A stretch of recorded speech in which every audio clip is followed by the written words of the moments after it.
Hello guys, so ang ginagawa natin ay nagmamanual therapy tayo. So ang ginagawa ko ay sports massage. So ang ginagawa ko niyan, ginagamit ko yung siko ko para hindi ako mahirapan sa kamay ko.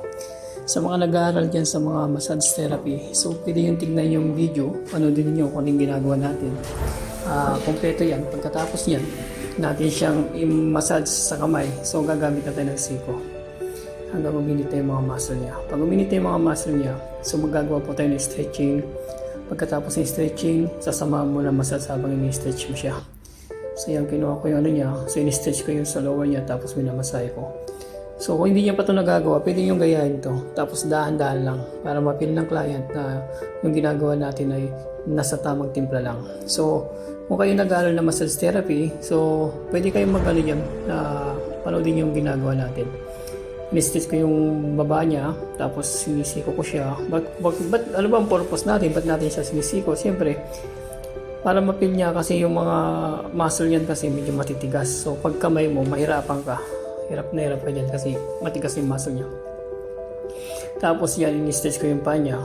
So kung ginagawa niyo yan, tapos dahan-dahan mong tirahin yung spinal muscle niya, pag ginawa mo yan, maramdaman ng client na maging okay siya. Depende na lang, pag may lower back pain, huwag po kayong gagawa ng ganyan. So, titignan nyo muna. So, yan, wala siyang lower back pain. So, ginagawa ko yan, tinuturo ko lang yung mga technique ko kung ano yung ginagawa ko. Pagkatapos ko masahin, gagamit na tayo ng muscle scrapping. So, muscle scrapping ko na yung ano niya, mga muscle niya. So, para magiging ano siya, magiging more nalalambot na siya. Tapos gagamit tayo ng mga tools yan, katulad ng wood na yan, ginagamit ko yan.